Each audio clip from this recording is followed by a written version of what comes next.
CM Pawan Kalyan గారు మాకు ఈ అవకాశాన్ని ఇచ్చిన గౌరవనీయుల సభాపతి గారికి కృతజ్ఞతలు తెలియజేసుకుంటాం. గౌరవ ముఖ్యమంత్రి గారికి కూడా నమస్కారాలు తెలియజేసుకుంటాం. జిఎస్టీ సంస్కరణ మీదుగా ఆంధ్రప్రదేశ్ శాసనసభలో జరుగుతున్న ఈ చర్చలో భాగంగా ఈ దేశంలోని ప్రతి పౌరునికి ప్రత్యక్షంగాను పరోక్షంగాను లబ్ధి కలిగించే ఒక చారిత్రాత్మకమైన దిశానిర్దేశకమైన అంశంపై నేను ప్రకటన చేస్తాను. విషయం గౌరవ ముఖ్యమంత్రి శ్రీ నారా చంద్రబాబు నాయుడు గారి సూచనల మేరకు ఈ సమిష్టి నిర్ణయానికి మన రాష్ట్రం ఒక నిర్మాణాత్మక సహకారం అందించింది. ఇటీవల కాలంలో జిఎస్టీ పన్నుల విధానంలో చోటు చేసుకున్న అతిపెద్ద సంస్కరణలలో ఒకదానికి రాష్ట్ర ప్రతినిధిగా బాధ్యత వహించడం నాకు చాలా గర్వకారణంగా ఉంది. గౌరవ ప్రధానమంత్రి శ్రీ నరేంద్ర మోదీ గారు 2025 ఆగస్టు 15న 79వ స్వాతంత్ర దినోత్సవ సందర్భంగా ఎర్రకోట నుండి చేసిన జిఎస్టీ 2.0 సంస్కరణ చారిత్రాత్మక ప్రకటన దేశ ప్రగతికి బాటలు వేస్తూ ఉంది. ఈ సంస్కరణలను ముందుండి నడిపిన గౌరవ కేంద్ర ఆర్థిక మంత్రి శ్రీమతి నిర్మలా సీతారామన్ గారి కృషి ప్రత్యేకంగా అభినందనీయం. జిఎస్టీ మండలి 56వ సమావేశంలో వాటిని ఆమోదించింది. గౌరవ ముఖ్యమంత్రి శ్రీ నారా చంద్రబాబు నాయుడు గారి రాష్ట్ర ఆదాయాలకు ప్రత్యేకించి అనేక సందర్భాల్లో ముఖ్యంగా జిఎస్టీ వచ్చిన తర్వాత గౌరవ ముఖ్యమంత్రి గారు ఒక సందర్భంలో అన్న మాటలు రాష్ట్ర ఆదాయాలకి నష్టం కలుగుతున్నప్పటికీ కూడా సామాన్యుల ప్రయోజనాల కోసం విధానాన్ని మనం బలంగా సమర్థించాలని చెప్పి ఈరోజు వారు కూడా దీన్ని బలంగా సమర్థించారు అధ్యక్షుడు. ఎందుకంటే మనకి ఆర్థిక ఆటుపోట్లని చూస్తూ కూడా వచ్చే ఆదాయం తగ్గిపోతున్న జిఎస్టీ సంస్కరణ వల్ల, కానీ దాన్ని ఇంకొకలాగా దాన్ని ఎలా పూడ్చుకోవాలని తెలిసి ఆయన ముందుండి దీన్ని మద్దతు తెలిపినందుకు వారికి నా కృతజ్ఞతలు తెలియజేస్తున్నాను. ఈ చారిత్రాత్మక సంస్కరణలకు మద్దతు తెలిపిన తొలి రాష్ట్రంగా నిలిచింది నారా చంద్రబాబు నాయుడు గారి నాయకత్వంలోని ఆంధ్రప్రదేశ్ ప్రభుత్వం. జిఎస్టీ పన్నుల విధానాన్ని సులభతరం చేయడం ద్వారా సాధారణ ప్రజలకు ప్రత్యక్ష లాభాన్ని చేకూర్చి వ్యాపారులపై పన్నుల భారాన్ని తగ్గించి పన్ను వ్యవస్థలో పారదర్శకతను పెంచుతోంది. ఈ చారిత్రాత్మక సంస్కరణ పన్నుల విధానాన్ని సులభతరం చేసి వ్యాపార పరిశ్రమల అభివృద్ధికి సహకరిస్తుంది.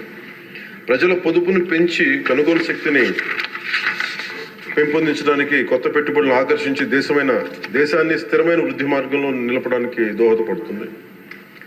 జిఎస్టీ రేట్ల సరళీకరణ ద్వారా ప్రజలు అధికంగా ఉపయోగించే వస్తువులు సేవలకు డిమాండ్ పెంచి ఉత్పత్తిని విస్తరించి కొత్త పెట్టుబడులను ప్రోత్సహిస్తుంది. తద్వారా ఆర్థిక వృద్ధికి దారితీస్తుంది. నిజంగా ప్రజలకి ఆర్థిక వ్యవస్థకి చాలా లాభదాయకమైన సంస్కరణ. రంగాల వారీగా చూసుకుంటే ముఖ్యంగా రైతుల కోసం ట్రాక్టర్లు, వ్యవసాయ యంత్రాలు, పరికరాలు మరియు ఇన్పుట్స్ పై పన్నులు తగ్గించడం వల్ల సాగు వ్యవసాయ వ్యయాన్ని తగ్గించి ఉత్పాదకను పెంచుతాయి. తద్వారా గ్రామీణ ప్రాంత ప్రజల ఆదాయాలు పెరుగుతాయి. ఆధునిక సాంకేతిక పరికరాల వినియోగం ప్రోత్సహించడం ద్వారా వ్యవసాయ వృద్ధి మరింత బలపడుతుంది. తక్కువ ఆదాయ కుటుంబాల కోసం పాలు కానీ, పెరుగు కానీ, పన్నీర్ లాంటి నిత్యావసర వస్తువులపై పన్ను 5% నుండి 0% తగ్గించడం ద్వారా రోజువారీ వ్యయాన్ని తగ్గిస్తూ ఉంది.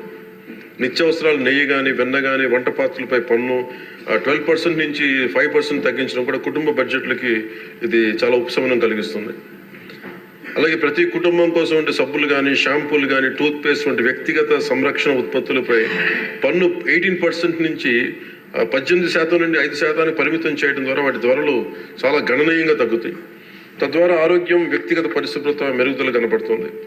మధ్యతరగతి కుటుంబాల కోసం కార్లు, ఫ్రిడ్జ్లు, టీవీలు, ఎయిర్ కండిషనర్లపై పన్ను 28% నుంచి 18% తగ్గించడం ద్వారా వాటి ధరలు అందుబాటులోకి వచ్చి ప్రజల జీవన ప్రమాణాలు మెరుగుపడతాయి. అలాగే గృహ నిర్మాణానికి సంబంధించి సిమెంట్ పన్నుపై కూడా 28% నుంచి 18% తగ్గించడం ద్వారా గృహ నిర్మాణ వ్యయం తగ్గి సొంత ఇంటికల సాకారం అవుతుంది.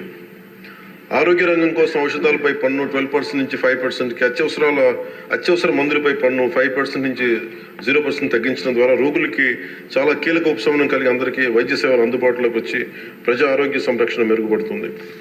ముఖ్యంగా బీమా రంగంలో జీవిత ఆరోగ్య బీమాపై పన్నుని 0%కి తగ్గించడం ద్వారా మరిన్ని కుటుంబాలు బీమా పొంది వారి జీవన ప్రమాణాలు మెరుగుపడితే వాళ్ళకి ఒక భరోసా ఇస్తుంది. ముఖ్యంగా ఎంఎస్సీల కోసం వ్యాపార ఉత్పత్తులు, మధ్యవర్తిత్వ సేవలపై పన్ను సరళీకరణ ద్వారా ఖర్చులను తగ్గించి పోటీ వాతావరణాన్ని పెంచుతూ ఉంది. త్వరితగతిన వెంటనే రీఫండ్ ద్వారా వ్యాపారులకు సమయానికి డబ్బు అందుబాటులో ఉండే వ్యాపారం ఎగుమతులు ఉపాధి అవకాశాలు పెరుగుతాయి. విద్యారంగం కోసం విద్యారంగానికి సంబంధించిన వస్తువులపై తక్కువ పన్నులు విద్యను మరింత అందుబాటులోకి తెస్తాయి. జీఎస్టీ 2.0తో భరోసా. ఈ సంస్కరణ ద్వారా ప్రజల చేతిలో ఉండే సంపద మరింత పెరిగి వస్తువుల వినియోగం పెరగడంతో పాటు నూతన పెట్టుబడులకు ప్రోత్సాహం లభిస్తుంది. తద్వారా ఆదాయ సేకరణ పెరుగుతోంది. వాణిజ్య పరిశ్రమలకి సంబంధించి జీఎస్టీ సంస్కరణ విజయవంతమైన అమలు సహకరించిన అన్ని వాణిజ్య సంస్థలు, వ్యాపార సంఘాలు, పరిశ్రమ సంఘాలకు ఆంధ్రప్రదేశ్ శాసనసభ హృదయపూర్వక కృతజ్ఞతలు తెలుపుతోంది. ప్రజలకు లబ్ధి చేరేలా చేసిన ఈ భాగస్వామ్యం సమగ్ర వృద్ధిలో సాధనలో కీలకం.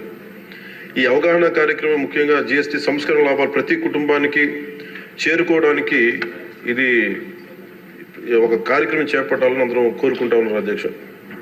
జిల్లా నుంచి గ్రామ స్థాయి వరకు ఈ అందరికీ తెలిసేలాగా మరింత ఏమేమి తగ్గుతాయి, ఏవి బెనిఫిట్స్ ఉన్నాయి, ఇవన్నీ ప్రజలందరికీ తెలియజేసే ఒక కార్యక్రమం ఖచ్చితంగా రూపొందించాలి. దాని మీద మేము కోరుకుంటా ఉన్నాం.